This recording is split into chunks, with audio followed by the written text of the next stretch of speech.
The dust kicked up from the hooves of Jake Morrison's stallion as he rode into the small frontier town of Redemption Creek on that scorching July afternoon of 1882. The sun beat down mercilessly on the wooden buildings that lined the main street, their paint peeling and weathered by countless seasons of harsh desert winds. Jake pulled his black hat lower over his steel-gray eyes, scanning the town with the practiced wariness of a man who had seen too much violence and carried too many secrets. His leather chaps creaked as he dismounted outside the general store, the silver spurs on his boots jingling softly against the wooden planks of the boardwalk. The townspeople watched him with a mixture of curiosity and caution. Strangers were always noteworthy in a place like Redemption Creek, especially ones who carried themselves with the dangerous grace that seemed to emanate from every movement Jake made. He had been riding for 3 days straight, following a lead about a job that promised enough gold to finally buy the ranch he had been dreaming about since he was a boy working his father's failing farm back in Missouri. But as he tied his horse to the hitching post, something else caught his attention.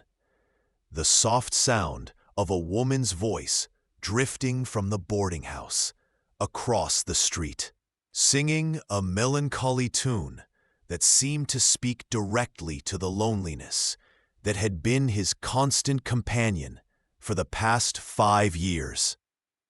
If you're enjoying this story, please subscribe to our channel and let us know what city you're watching from in the comments below. We love hearing from our viewers around the world.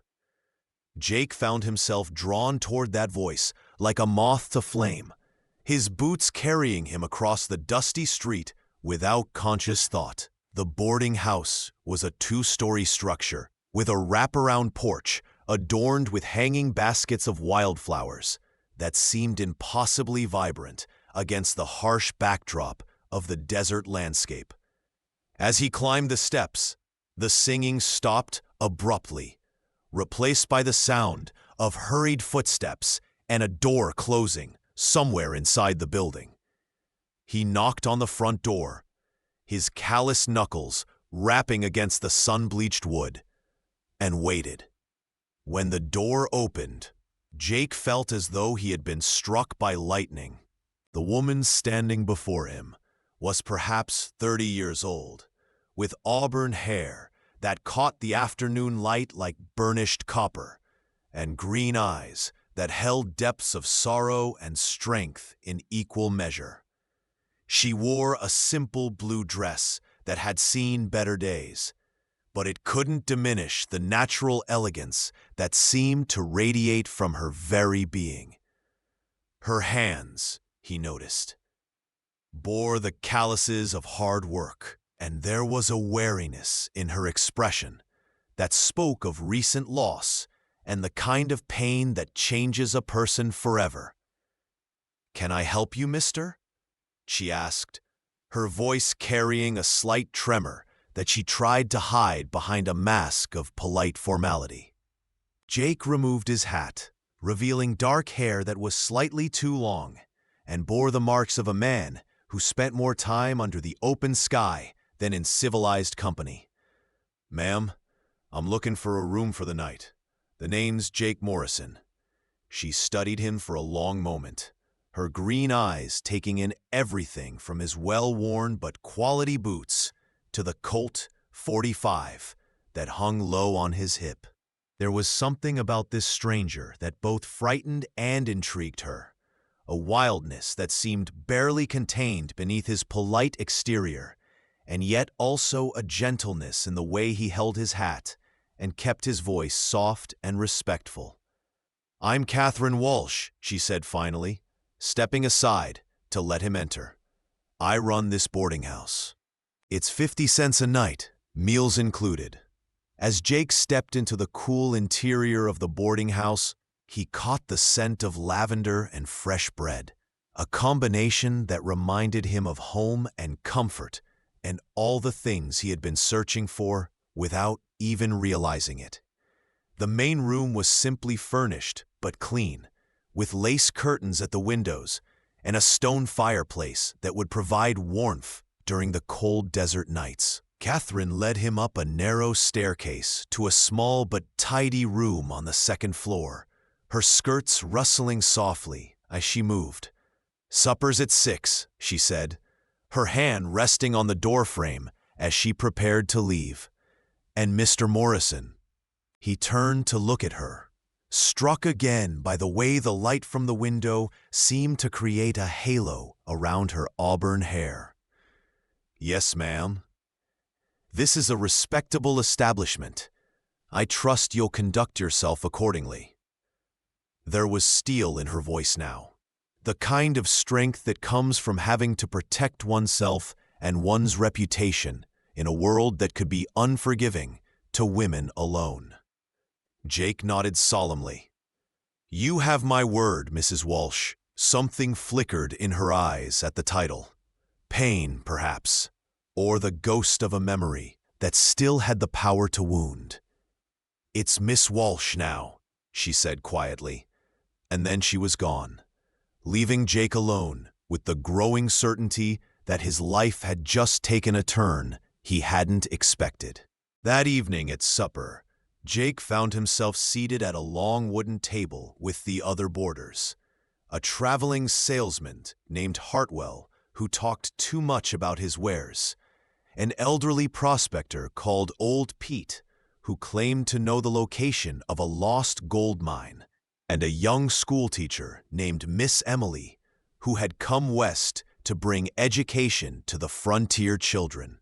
Catherine served the meal herself. Beef stew with fresh biscuits and apple pie that tasted like heaven after weeks of trail rations. Jake watched her move around the table, noting the way she avoided his eyes and the careful distance she maintained from all the men present. It was clear that whatever had happened to make her a widow had left her wary of masculine attention, and yet there was something in the way she glanced at him when she thought he wasn't looking that suggested his presence affected her in ways she wasn't entirely comfortable with. After supper, Jake stepped out onto the front porch to smoke and found Catherine there already, sitting in a rocking chair and gazing up at the star-filled sky. The desert night was cool and clear, with a breeze that carried the scent of sage and distant rain. "Beautiful night," he said, settling into the chair beside her without invitation. She didn't object, though her posture remained tense.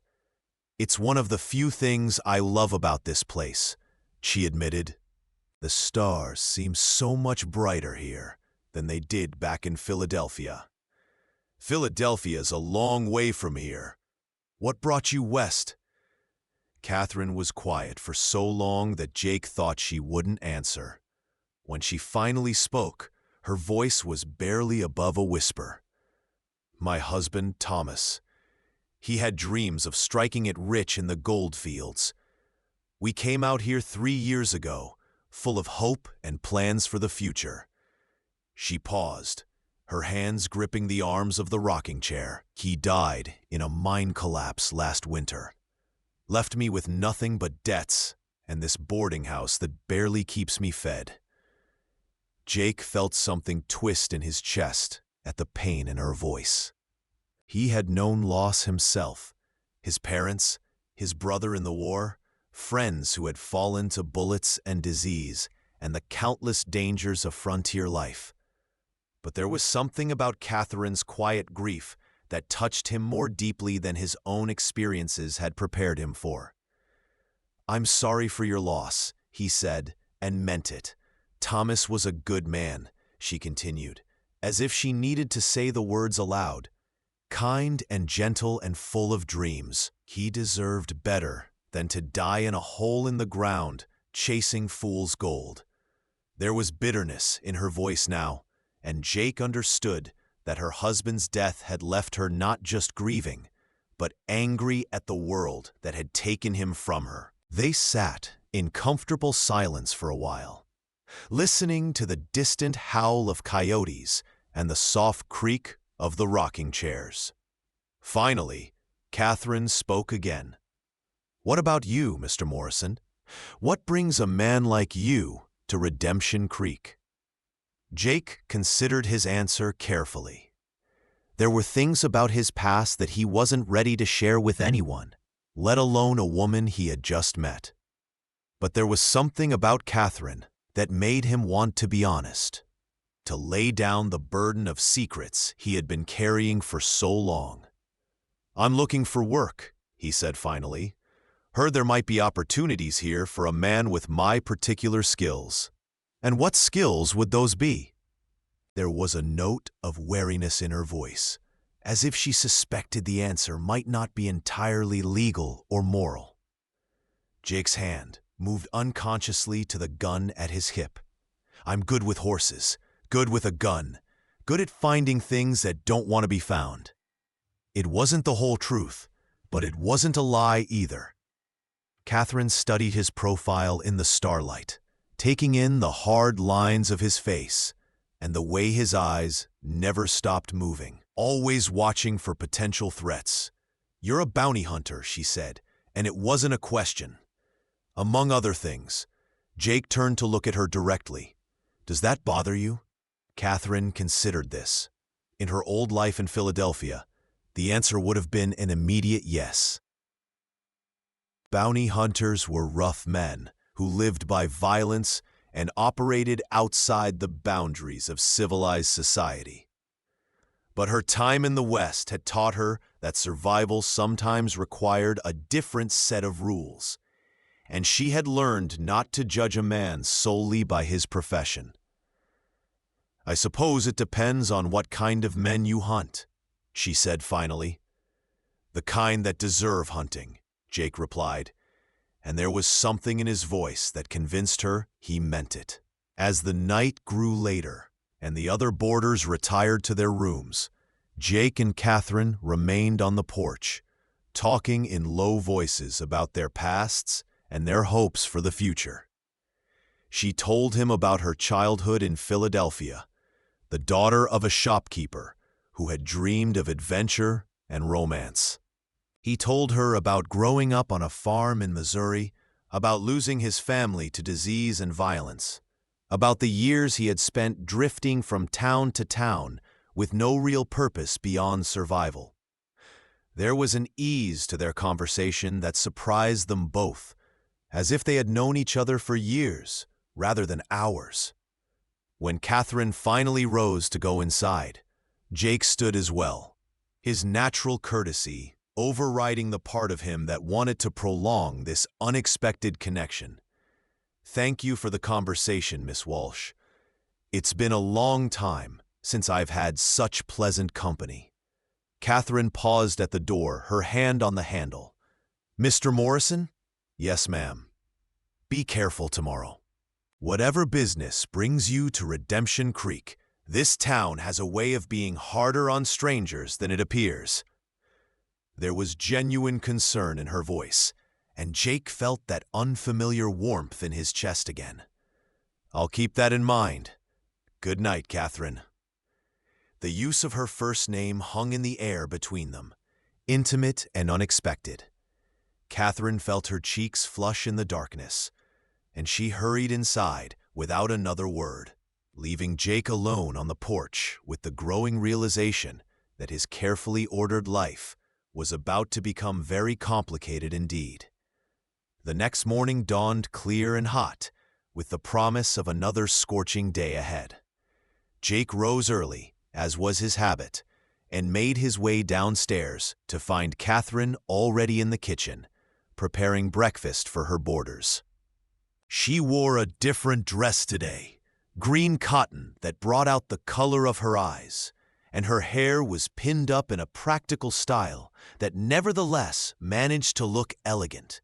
"Good morning," she said, without looking up from the stove, where she was frying eggs and bacon.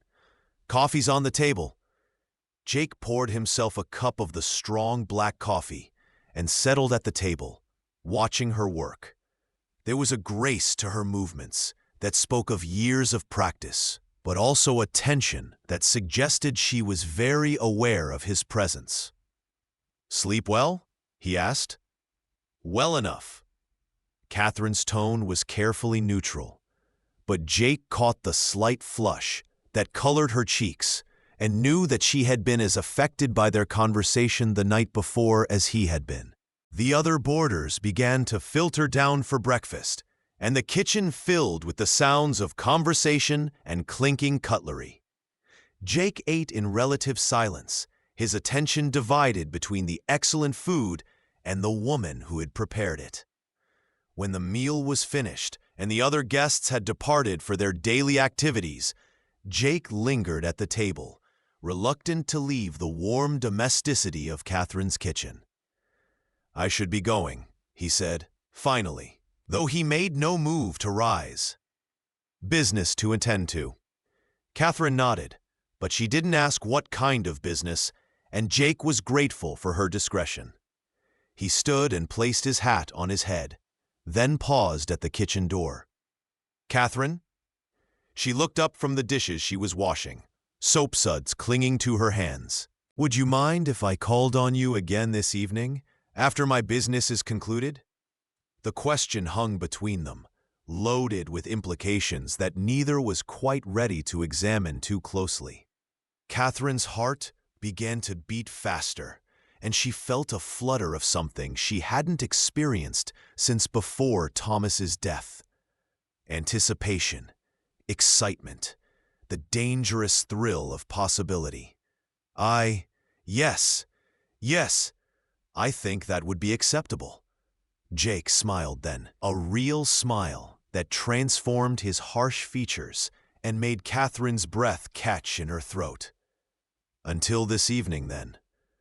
And with that, he was gone, leaving Catherine alone with her racing heart and the growing certainty that Jake Morrison was going to change her life in ways she couldn't yet imagine. Jake's business in town took him first to the sheriff's office, where he presented his credentials and inquired about a wanted man named Black Pete Donovan, who was rumored to be hiding somewhere in the area. Sheriff Williams, a grizzled veteran of frontier law enforcement, looked over Jake's papers with the careful attention of a man who had learned not to trust appearances. "Donovan's a bad one," the sheriff said finally. "Killed 3 men in a bank robbery up in Silver City, then disappeared into the desert. There's a $1,000 bounty on his head, dead or alive." Jake nodded grimly. $1,000 was enough to buy the ranch he wanted, with money left over to stock it properly. But more than that, Black Pete Donovan was exactly the kind of man Jake had dedicated his life to hunting. A killer who preyed on innocent people and showed no remorse for the lives he destroyed. Any idea where he might be holed up? "There's an old mining camp about 10 miles north of here," Sheriff Williams said, pointing to a spot on the map that hung on his office wall. "Been abandoned for years, but it would make a good hideout for a man who didn't want to be found." Jake spent the rest of the morning gathering supplies and information, preparing for what he knew would be a dangerous confrontation. Black Pete Donovan had a reputation for being fast with a gun and utterly ruthless in his methods. But Jake had been hunting men like Donovan for 5 years, and he had developed both the skills and the instincts necessary to survive in a profession where a single mistake could mean death. As he checked his weapons and loaded his saddlebags with provisions, Jake found his thoughts returning again and again to Catherine Walsh. There was something about her that had gotten under his skin in a way that no woman had managed to do in years. Perhaps it was the combination of strength and vulnerability he had seen in her green eyes, or the way she had trusted him enough to share her story despite having every reason to be wary of strangers. Whatever it was, Jake realized that he was looking forward to seeing her again, with an intensity that surprised and somewhat alarmed him. He had learned long ago that emotional attachments were dangerous in his line of work. They made a man careless, gave him something to lose that could be used against him. But as he mounted his horse and rode out of Redemption Creek toward the abandoned mining camp, Jake couldn't shake the feeling that Catherine Walsh might be worth the risk. The ride to the mining camp took him through some of the most beautiful and desolate country Jake had ever seen. Red rock formations jutted up from the desert floor like ancient monuments, and the air shimmered with heat waves that made the distant mountains appear to dance. He rode carefully, keeping to the shadows when possible, and always watching for signs of other riders. Black Pete Donovan was known to travel with a gang of cutthroats who were almost as dangerous as their leader, and Jake had no intention of riding into an ambush. The mining camp, when he finally reached it, was a collection of ramshackle buildings clustered around the entrance to a played-out gold mine. Most of the structures had been abandoned to the elements, their roofs caved in, and their walls weathered to a silvery gray. But Jake's experienced eye picked out signs of recent habitation: fresh horse tracks in the dust, the remains of a recent campfire, and the glint of sunlight off metal that suggested someone was watching from one of the supposedly empty buildings. Jake dismounted well out of rifle range and approached the camp on foot, using the natural cover of rocks and scrub brush to conceal his movements. His Colt .45 was loose in its holster, and his rifle was ready in his hands. Every sense was alert, every muscle tensed for action. He had done this dance many times before, but it never got easier or less dangerous. The first shot came from the window of what had once been the camp's general store, the bullet whining past Jake's ear and chipping rock from the boulder behind him. Jake rolled to his left and came up firing, his rifle barking twice in rapid succession. He heard a cry of pain from the building and saw a figure tumble from the window to land motionless in the dust below. "That's one," Jake muttered to himself, already moving to a new position as return fire erupted from two other buildings. The battle that followed was brief but intense, a deadly game of cat and mouse played out among the ruins of men's dreams. Jake used every trick he had learned in 5 years of hunting dangerous men, moving constantly, using the terrain to his advantage, never staying in one place long enough for his enemies to draw a bead on him. When the shooting finally stopped, 3 men lay dead in the dust, and Black Pete Donovan himself was wounded and cornered in the old mine office with nowhere left to run. "Give it up, Donovan," Jake called out, his voice echoing off the canyon walls. "You're finished." "Go to hell, bounty hunter," came the reply, followed by 2 more shots that went wide of their mark. Jake waited patiently, knowing that wounded men often made fatal mistakes when their fear overcame their judgment. Sure enough, after several minutes of silence, Donovan made a desperate break for the horses, running in a crouch across the open ground between the office and the corral. Jake's rifle spoke once, and Black Pete Donovan's reign of terror came to an end in the dust of an abandoned mining camp 10 miles from nowhere. As Jake loaded the bodies onto their horses for the ride back to town, he found himself thinking not of the $1,000 bounty he had just earned, but of green eyes and auburn hair and the promise of an evening spent in conversation with a woman who had somehow managed to touch something in his heart that he had thought was dead forever. The ride back to Redemption Creek seemed to take forever. though the sun was still high in the western sky when Jake finally rode down the main street with his grim cargo.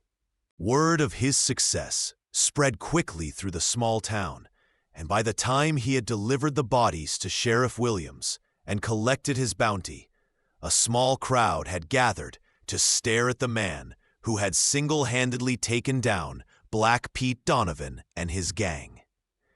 Jake endured the attention with his usual stoic grace, but inwardly, he was eager to escape the curious stares and whispered conversations.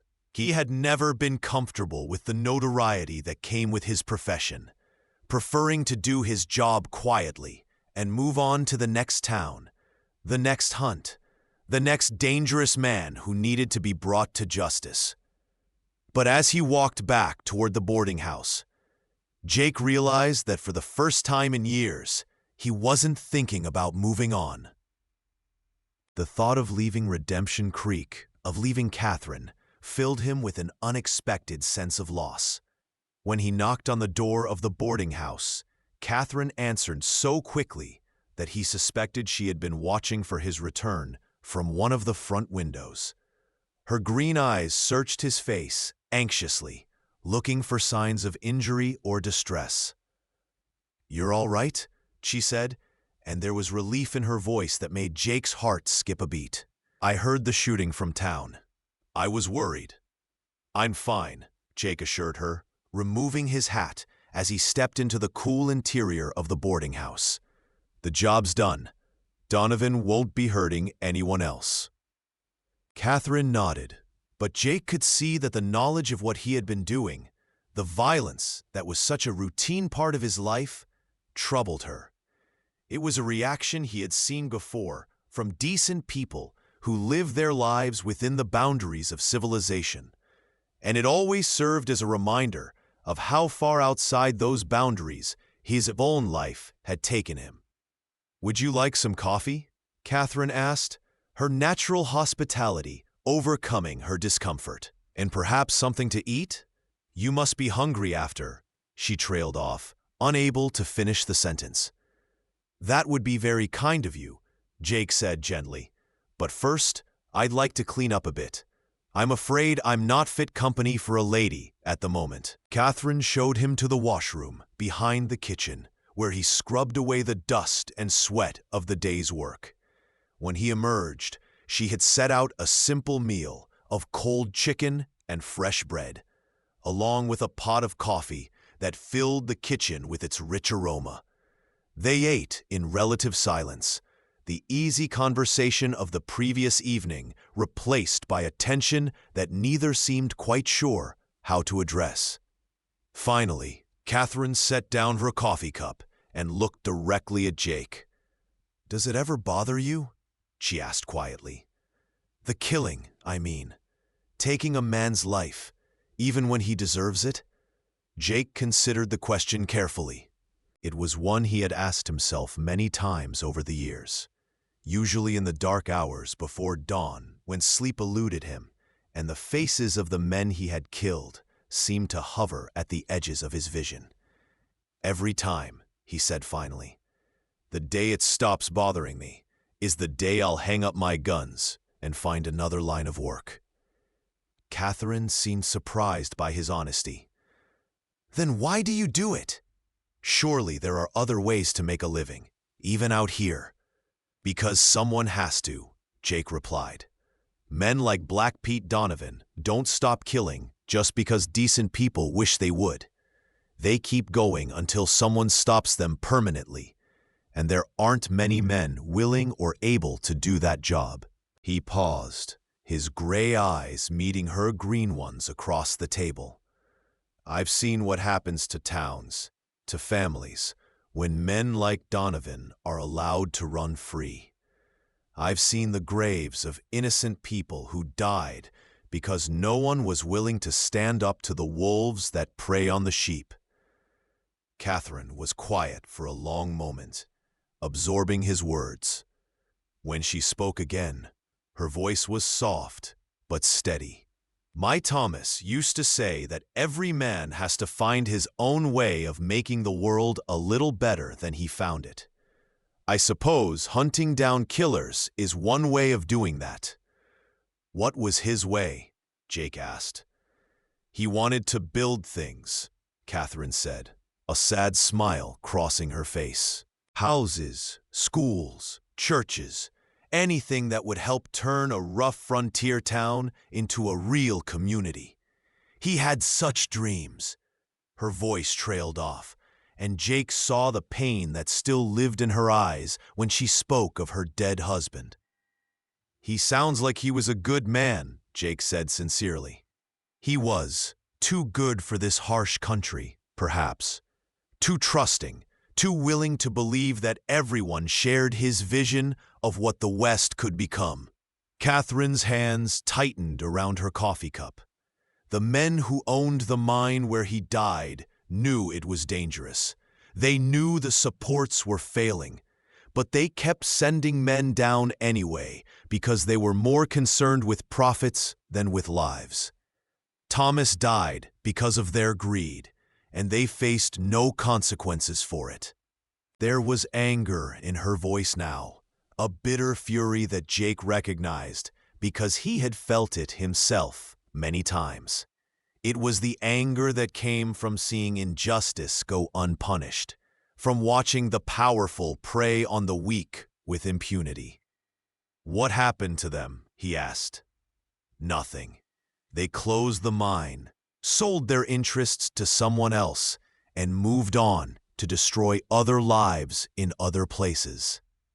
The law couldn't touch them because they had been careful to stay within the letter of the law, even while violating its spirit. Catherine's green eyes flashed with remembered pain and frustration. Sometimes I think your way of seeking justice is more honest than what passes for law in places like this. Jake reached across the table and covered her hand with his own, feeling the calluses on her palm and the slight tremor that ran through her fingers at his touch. I'm sorry, he said simply, for your loss, for the injustice of it, for all of it. Catherine looked down at their joined hands, surprised by how right it felt to have this dangerous, complicated man offering her comfort. Thank you, she whispered. It helps to know that someone understands. They sat like that for several minutes, hands touching across the kitchen table, while the evening light faded outside the windows. Finally, Jake reluctantly pulled his hand away, knowing that he was treading on dangerous ground. Catherine Walsh was a respectable widow, and he was a man whose life was defined by violence and uncertainty. Whatever he was feeling for her, whatever she might be feeling for him, it could only lead to heartbreak for both of them. I should go, he said, though every instinct screamed at him to stay. Let you get some rest. Catherine nodded, but she made no move to rise from the table. Will you be staying in town much longer? She asked, trying to keep her voice casual. I'm not sure, Jake admitted. I hadn't planned to, but... He trailed off, unable to finish the sentence. How could he tell her that she was the reason he was considering staying? How could he explain that in the space of 2 days, she had managed to make him question everything he thought he knew about his life and his future? But, Catherine prompted gently. Jake stood and reached for his hat, then paused and looked back at her. But I find myself reluctant to leave Redemption Creek just yet. There's something here that I haven't found anywhere else. The words hung in the air between them, loaded with meaning that neither was quite ready to acknowledge openly. Catherine felt her heart begin to race again, and she knew that she was standing at a crossroads that would determine the direction of the rest of her life. Mr. Morrison, Jake, she said softly, I need you to know that I'm not the kind of woman who, that is, I don't... She struggled to find the words to express what she was feeling, the confusion and attraction and fear that were warring within her heart. Jake stepped closer to her, close enough that she could smell the leather and sage scent that seemed to cling to his clothes, close enough to see the flecks of silver in his gray eyes. "I know what kind of woman you are, Catherine," he said quietly. "You're the kind of woman a man would be lucky to spend his life protecting and cherishing. You're the kind of woman who deserves better than a drifter with blood on his hands and no real home to offer." "And what if I don't want better?" Catherine asked, her voice barely above a whisper. "What if I want exactly what's standing in front of me?" The question hit Jake like a physical blow, and for a moment, he couldn't breathe. He had been prepared for her to reject him, to send him away with the kind of polite firmness that respectable women used to discourage unwanted attention. He had not been prepared for this, for the possibility that she might want him as much as he wanted her. "Catherine," he said, his voice rough with emotion, "you don't know what you're saying. You don't know what kind of life I lead, the dangers that follow me wherever I go. You deserve peace and security, and a man who can give you the kind of life your husband would have wanted for you." "Thomas is dead," Catherine said, and there was steel in her voice now. "I loved him, and I'll always treasure the time we had together. But he's gone, and I'm still alive. I'm still a woman with a woman's needs and desires, and I won't apologize for that." She stepped closer to Jake, close enough that he could feel the warmth radiating from her body. "I've been dead inside since Thomas died, going through the motions of living without really feeling anything. But you make me feel alive again. You make me remember what it's like to want something, to hope for something beyond just surviving from one day to the next." Jake's resolve crumbled in the face of her honesty and courage. He reached up and cupped her face in his hands, his thumbs tracing the delicate line of her cheekbones. "Catherine," he whispered, and then his lips were on hers, and the world outside the kitchen ceased to exist. The kiss was gentle at first, tentative and questioning. But as Catherine's arms came up to circle his neck, it deepened into something hungry and desperate and full of all the loneliness and longing they had both been carrying for so long. When they finally broke apart, both were breathing hard, and Jake could see his own desire reflected in Catherine's green eyes. "This is madness," he said, though he made no move to step away from her. "Maybe," Catherine agreed, "but it's the first time I've felt truly alive in months. Don't take that away from me, Jake. Please." Jake looked into her eyes and saw not just desire, but something deeper, a connection that went beyond physical attraction to touch something fundamental in both their souls. He had spent years telling himself that he was better off alone, that emotional attachments were a luxury he couldn't afford in his dangerous profession. But standing here in Catherine's kitchen, with her in his arms, Jake realized that some things were worth any risk. "I can't promise you an easy life," he said, his forehead resting against hers. "I can't promise you safety or security or any of the things a woman like you deserves." "I'm not asking for promises," Catherine replied. "I'm asking for tonight. I'm asking for whatever time we can have together, however long or short that might be." Jake's answer was another kiss, deeper and more passionate than the first. Catherine melted against him, her body remembering desire she had thought buried with her husband. When Jake's hands moved to the buttons of her dress, She didn't protest. Instead, she began working at the buttons of his shirt, her fingers trembling slightly with anticipation and nervousness. They made love there in the kitchen, with the last light of evening filtering through the windows and the sounds of the frontier towns settling into night around them. It was desperate and tender and passionate all at once, a coming together of two souls who had found in each other something they hadn't even known they were looking for. Afterward, they lay entwined on the blanket Jake had spread on the floor, Catherine's head pillowed on his chest as he stroked her auburn hair. "I should feel guilty," she said softly. "Thomas has only been dead 8 months. People would say it's too soon, that I'm dishonoring his memory."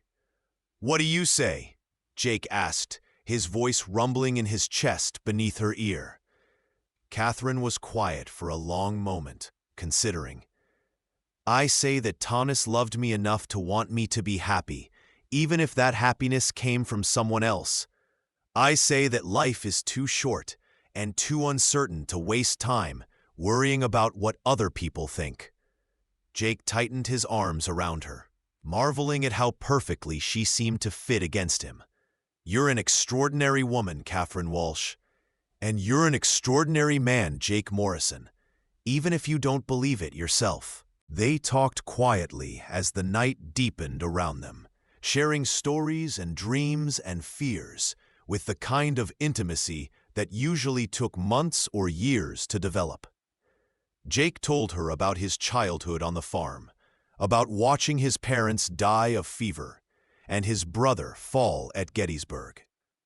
Catherine told him about her life in Philadelphia, about the dreams she had harbored of adventure and romance that had led her to marry Thomas and follow him west.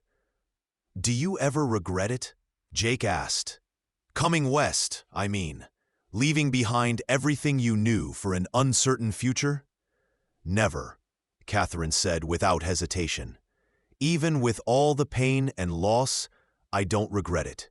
The West has taught me things about myself that I never would have learned in Philadelphia.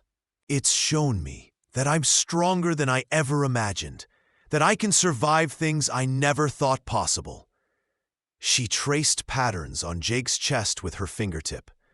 "And it brought me to you eventually. That has to count for something." Jake caught her hand and brought it to his lips, pressing a gentle kiss to her palm. "It counts for everything," he said. "Catherine, I need you to know that what happened here tonight, it's not something I take lightly. I've never felt about any woman the way I feel about you." "How do you feel about me?" she asked, though she thought she already knew the answer. Jake was quiet for so long that Catherine began to think he wouldn't answer. When he finally spoke, his voice was rough with emotion. "I love you," he said simply. "I know it's too soon, I know it's crazy, but I love you with everything I have in me. You've changed something fundamental inside me, Catherine. You've made me want things I never thought I could have." Catherine felt tears prick at her eyes, but they were tears of joy rather than sorrow. "I love you too," she whispered. "I didn't think I could ever love anyone again after Thomas. But you've proven me wrong. You've shown me that the heart is capable of more than I ever imagined." They made love again then, slowly and tenderly, with all the time in the world to explore and discover and worship each other's bodies. When they finally fell asleep in each other's arms, both felt a peace and contentment that had been missing from their lives for far too long. Jake woke before dawn, as was his habit, but for the first time in years, he felt no urge to rise and begin the day.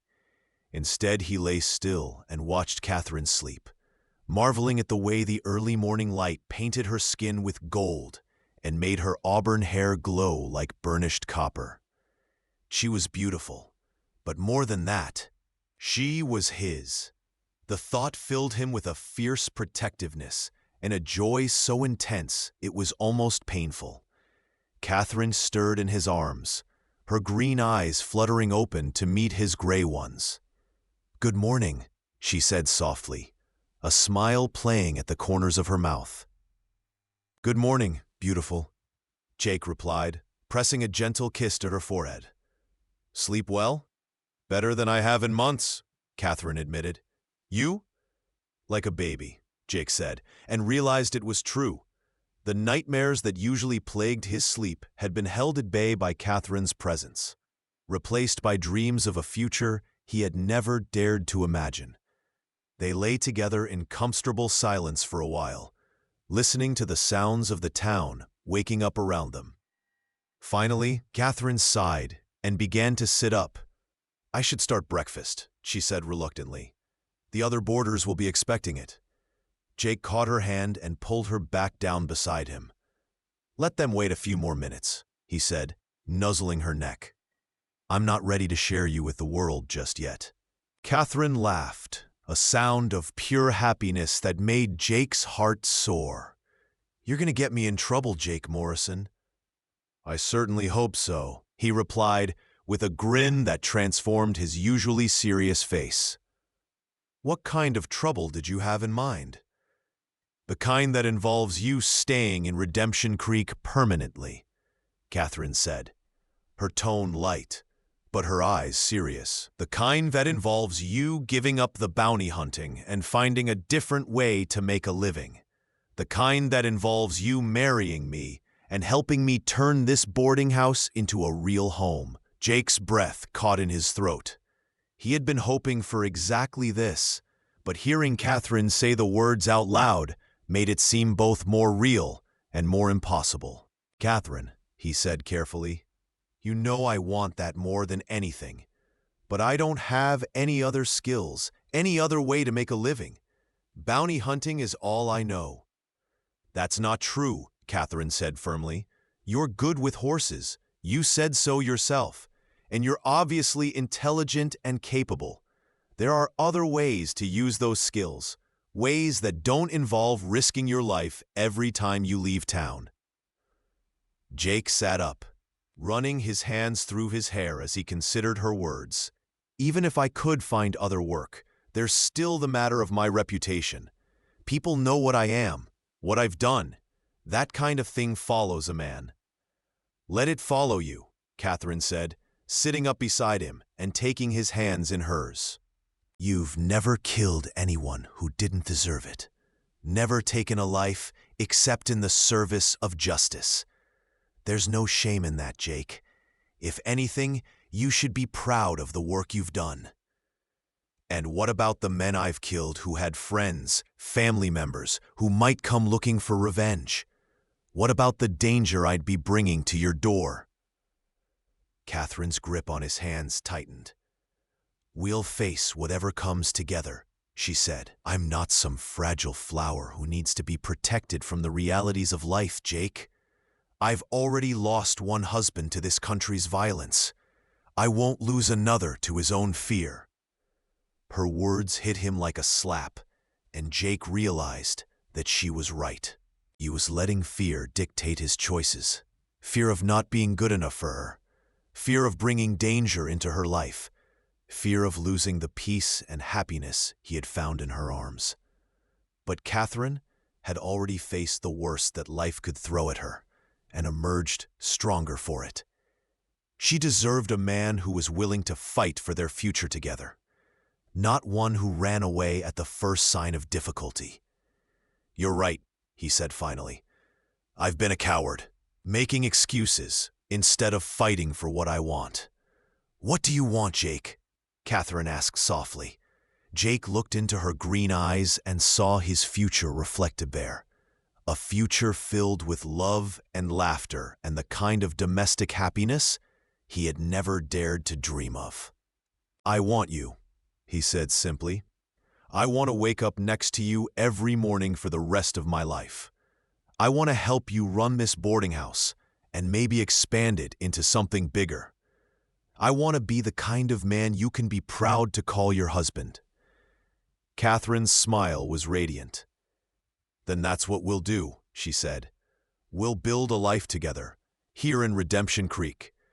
We'll face whatever challenges come our way as a team." Jake pulled her into his arms and kissed her deeply, pouring all of his love and gratitude and hope for the future into the contact. When they broke apart, both were breathing hard and grinning like fools.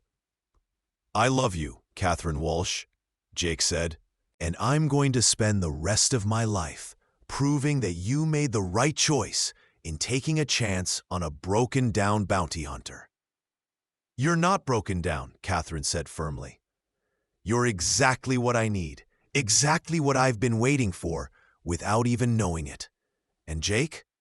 Yes? When you growl my name like that, it makes me forget all about gold or money or anything else that used to seem important. You're worth more to me than all the treasure in the world." Jake's response was a growl of pure masculine satisfaction as he pulled her down for another kiss. Outside, the sun was rising over Redemption Creek, painting the desert landscape in shades of gold and crimson. But inside the boarding house, two hearts that had been broken by loss and loneliness were healing together, creating something new and beautiful and strong enough to withstand whatever trials the future might bring. As Catherine had said, gold meant nothing when compared to the treasure they had found in each other's arms. Their love was the real fortune, and it was one that would only grow richer with time. Jake Morrison had come to Redemption Creek hunting a dangerous man and a bounty that would buy him a ranch.